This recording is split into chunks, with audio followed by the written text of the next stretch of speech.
Pessoal, beleza? Tudo bem? Tudo jóia com vocês? Voltamos aí para mais uma aula nossa aí, nosso CHC, o nosso curso de História completo. Como vocês podem observar aqui, nós vamos falar um pouco mais de História. Exatamente isso. Eu vou mudar um negócio aqui só para vocês verem que hoje é domingo, 9 de agosto de 2015 e já são 1h30 da manhã. Nós estamos gravando aula aí para a aula pedida e tudo mais de História do Brasil. Pessoal, primeiramente vamos na nossa ladainha toda aí, comentar aí o que é o CHC, que é o nosso curso de História completo. Exatamente isso, o nosso CHC é o nosso curso de História completo. Ele serve para quê, professor? Concursos vestibulares e também pré-militar. Professor, muito obrigado por falar que ele serve também para o pré-militar, que vai me ajudar muito, que sou eu. Estou fazendo prova, tentando prestar prova aí pré-militar e tudo mais, estou estudando pré-militar, serve sim, tudo bem? Todo o conteúdo que cai a parte de história, nós vamos abordar aqui no nosso CHC, beleza? Tudo bem? Então, e-mail é historiacom1@outlook.com, Facebook, InstoSar, e o celular para mensagem, o 3291650267. Professor, por que você está falando tão baixo assim? É claro, né, pessoal, porque já são aí 1h30 da manhã. Se falar mais alto aí, vou acordar o pessoal que está dormindo, né? Professor, eu sou novato aí, qual que é o seu nome? Tudo bem, eu vou te mostrar aqui agora. Como você pode observar aqui, ó, olha, tá muito bem visível, né? Ô, câmera ótima, também fiz uma gambiarra nela aqui. Professor Alden, exatamente isso. Meu nome é Alden, não é professor Alden não. Professor é meu cargo, mas eu chamo Alden, tudo bem? Então vamos lá então. Professor, fala aí qual que é o conteúdo. O conteúdo está escrito aqui. Ó, professor, tem chamado conteúdo, exatamente isso. O conteúdo é o que você vai explicar nessa aula. Exatamente isso. O que você vai explicar então nesse conteúdo dessa aula de hoje, professor? História do Brasil 38, aula pedido. Então, qual que é o conteúdo? A história do Brasil, professor? Pensei que você ia falar sobre história de Roma, sei lá, Império Romano, outra coisa mais, Revolução Francesa. Não, estamos falando aí de história do Brasil. E, principalmente, dentro da história do Brasil. O que nós estamos falando dentro da história do Brasil, professor? O que você vai falar aqui agora? E você já está falando aí já há um bom tempo, aí, as 3 aulas anteriores aí. Sobre Inconfidência Mineira? Não é Inconfidência Mineira não. É o que? Questões externas, né? Questão externa aí, parte 4. Já falamos aí anteriormente da parte 1, 2 e 3, né? Então vamos aí para a parte 4. Ok? Mas, relembrando aí, o que nós observamos aí internamente no Brasil é uma grande estabilidade nesse segundo reinado de Dom Pedro II. Muito diferente do seu pai e tudo mais, Dom Pedro I no primeiro reinado. Mas, o que nós vamos observar aqui? Que, já na parte externa, há vamos dizer, uma parte conturbada. Por quê? Nós vamos observar que as questões ali do Prata, as questões ali da Cisplatina, né, quando nós observamos aí já a anexação da Cisplatina, já observamos a criação da República Oriental do Uruguai, nós vamos observar que aquela região ali, né, ali a região platina, é uma região muito conturbada, principalmente aí por causa de ser um rio navegável, né, onde você observa que o comércio ali vai ser de extrema importância para a formação de cidades e tudo mais. Então será uma área muito disputada por pontos comerciais, tranquilo? Beleza. Então, o que nós vamos observar então nessa questão externa, pessoal? Nós já vimos aí anteriormente, já falamos um pouco sobre a questão platina aí, já falamos aí sobre a guerra que o Brasil fez aí contra Oribe e Rosas, né? Mas o que nós vamos ver aqui é que, primeiramente, essa região, né? Toda ali, o contorno ali, o chamado vice-reino do Prata, né? O antigo vice-reino do Prata, pertencente à metrópole, né? Pertencente à Espanha. E o que nós observamos nesse momento, nesse vice-reino do Prata? Como que aconteceu em toda a América, né? O fim do colonialismo, né? Nesse caso aí, o fim do colonialismo espanhol. Já dissemos, já falamos aqui no CHC o motivo, né? O motivo foi nesse caso aí a expansão aí napoleônica, e que leva, nesse caso, temos que relacionar, e consequentemente você tem que relacionar isso, que a entrada de Napoleão no poder, você vê os movimentos de independência tanto na América Espanhola como na América Portuguesa, no caso do Brasil. Ok? Beleza? Então, dentro desse vice-reino aí do Prata, você tem a criação da Argentina, Uruguai, Paraguai, Bolívia, e entre outras coisas mais. Tranquilo? Mas nós vamos ver aqui os 3 países aqui principais aí que vão estar envolvidos aí diretamente. Nesse caso, a Argentina, né? A Argentina. Aí nós observamos o que dentro da Argentina? Os conflitos entre unitaristas, né, e federalistas, né? Aquelas pessoas unitaristas são aquelas que querem uma centralização maior, e os federalismos, claro, querem uma descentralização maior do poder. Não ligado muito a Buenos Aires. Mas, nesse caso aí, você observa que os federalistas, aí você vai ter algumas províncias principais aí, Corrientes e Entre Rios, aonde Flores vai ajudar a Mitre a lutar contra essas províncias aí federalistas. Mas você observa aí essa criação aí na Argentina, nessa luta aí interna aí entre unitaristas e federalistas. Já no caso do Uruguai, como nós já observamos a criação da República Oriental do Uruguai em 1828, você observa que o Uruguai passa por conflitos aí, desentendimento entre brasileiros e argentinos, onde você observa aí a guerra aí contra Uribe e Rosas, né? E também entre os partidários, né? Esses partidários, porque ao fim da guerra de Uribe e Rosas, você tem que o Uruguai se torna um semi-protetorado do Brasil, né? E esses partidários, na anexação da Cisplatina, você vai observar também esses partidários fazendo parte aí, querendo a independência, entre outras coisas mais. Mas, principalmente, dentro do Uruguai, você vê 2 partidos brigando para quem fica no poder. Eram eles os brancos, que eram um caráter conservador, e no caso aí, os colorados, que eram um caráter mais liberal. No caso dos brancos, pessoal, nós já vimos que nós temos aí o Uribe, né? É um conservador. E no caso aí dos liberais, né? No caso dos colorados, nós temos aí o Fructuoso Rivera. Tranquilo, pessoal? Ok. Depois nós vamos falar mais sobre o Uruguai. O caso do Paraguai. O caso do Paraguai é um caso também à parte, né? Aqui nós vamos ver o que? Os portenhos, né? O pessoal que vivia aí nos portos aí de Buenos Aires queriam que o Paraguai ficasse sob domínio de Buenos Aires.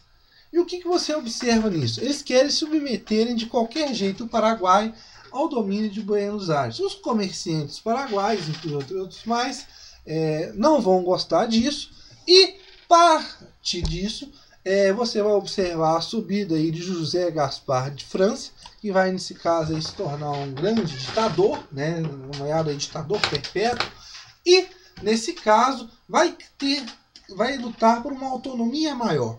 Essa autonomia que eles vão lutar, Buenos Aires vai implicar em uma sanção aí, que é um bloqueio com o exterior, ou seja, fechando aí o Paraguai para o exterior. Só que isso, de vez afetar e derrubar, não, vai dar uma alma maior, porque o Gaspar França isola o Paraguai do resto do mundo. Tranquilo, pessoal? Beleza? Depois nós temos a subida aí ao poder de Carlos Antônio Lopes, né, que vai aí unificar e tudo mais, as coisas e tudo mais, só que ele vai decretar o fim desse isolamento, numa tentativa de que modernizar o Paraguai. Vai mandar seu filho Francisco Solano Lopes para a Inglaterra, para lá estudar e tudo mais, e trazer aí modernidade para o Paraguai, entre outras coisas mais. Então, depois da morte de Carlos Antônio Lopes, né, o pai, entra no seu lugar o filho Francisco Solano Lopes. Tranquilo, pessoal? Beleza? Continuação aí, voltando à parte aí do Uruguai. O Uruguai, como nós já vimos, né, já falamos na nossa aula anterior, a guerra aí que vai levar os brasileiros a lutarem contra Oribe e Rosas, né? Nesse caso aí, Oribe é o caso aí do Uruguai, e Rosas aí querendo formar aí de novo aí a grande província aí, a antiga província, né, no contornos territoriais, o vice-reino do Prata, que vai levar a confrontos diretamente com os brasileiros, né, com o Império do Brasil.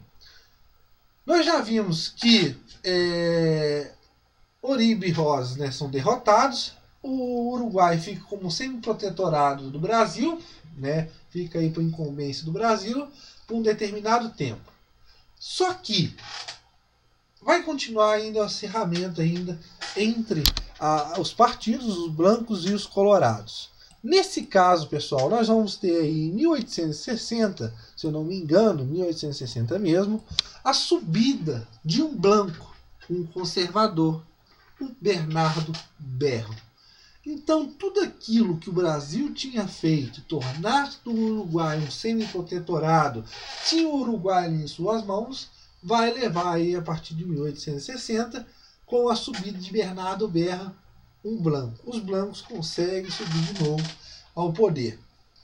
Vamos observar que depois de Bernardo Berra, um outro branco também vai sair, que será quem? Antanásio Aguirre, né? Mas só que dentro do Uruguai, como os blancos estavam no poder, tanto na forma de Bernardo Berra quanto com Antanásio Aguirre, você vai observar ainda quem? Os colorados, tendo aqueles conflitos internamente entre colorados e brancos. Nesse caso aí, o general Venâncio Flores, que era aí ligado aí aos colorados. Pessoal, é interessante porque na saída lá de Rosa e aquelas outras tudo mais, perto do Brasil, vai fazer também parte da vigiação do Brasil, vai subir um cara chamado Bartolomeu Mitre. Bartolomeu Mitre, pessoal, o governo de Montevidéu, pessoal, eles criticavam e muito porque Mitre, falavam que Mitre, Bartolomeu Mitre, presidente aí no caso aí da Argentina, estava ajudando os rebeldes, no caso aí de Venâncio Flores. Mitre recusava de toda forma que não, mas tinha uma participação e tudo mais.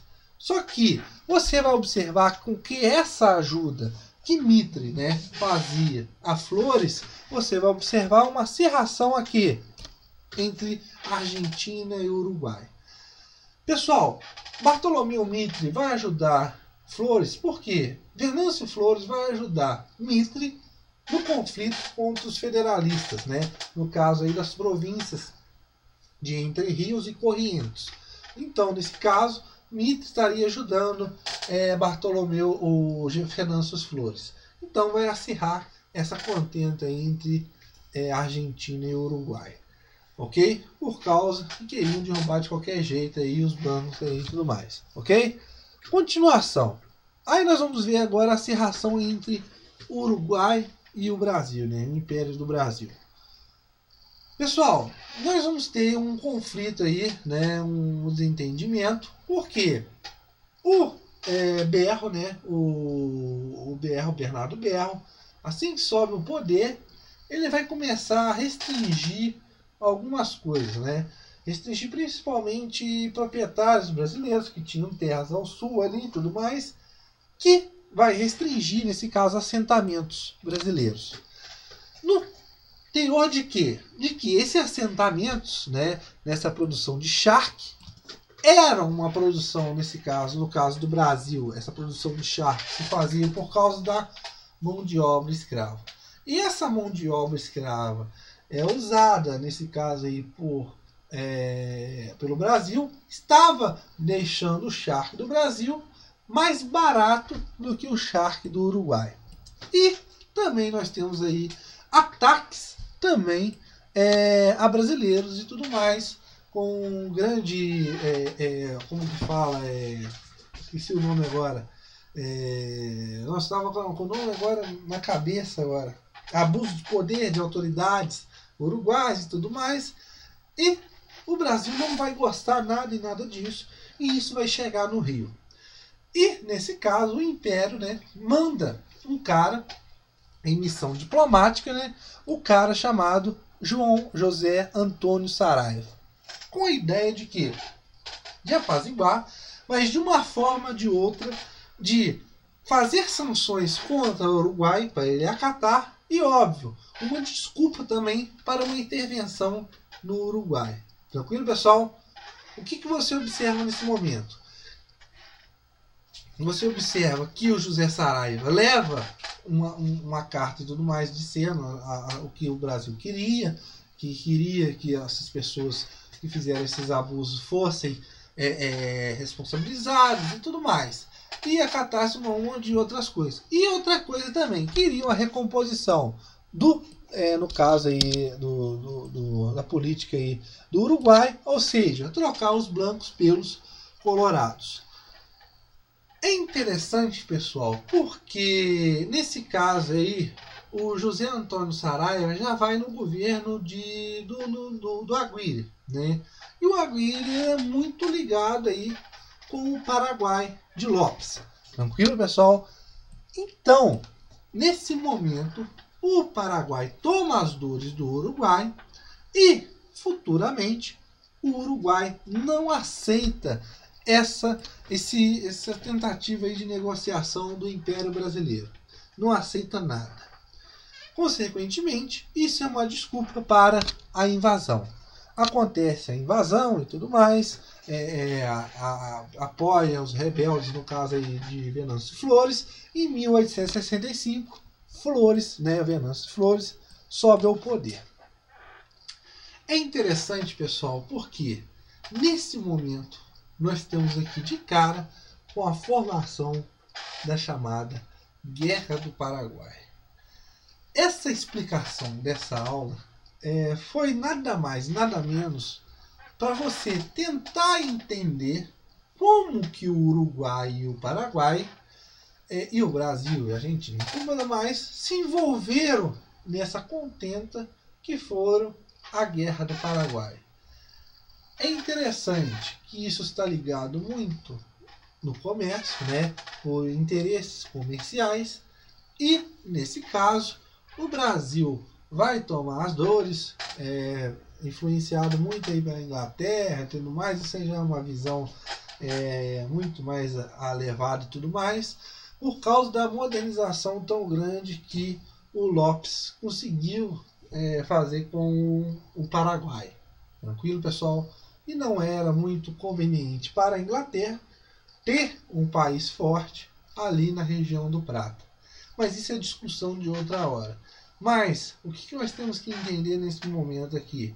Temos que entender que essa contenda toda da invasão que o Império do Brasil vai fazer e levar ao poder um colorado, Venâncio Flores, nesse momento, Aguirre se toma as dores e junto com Solano Lopes.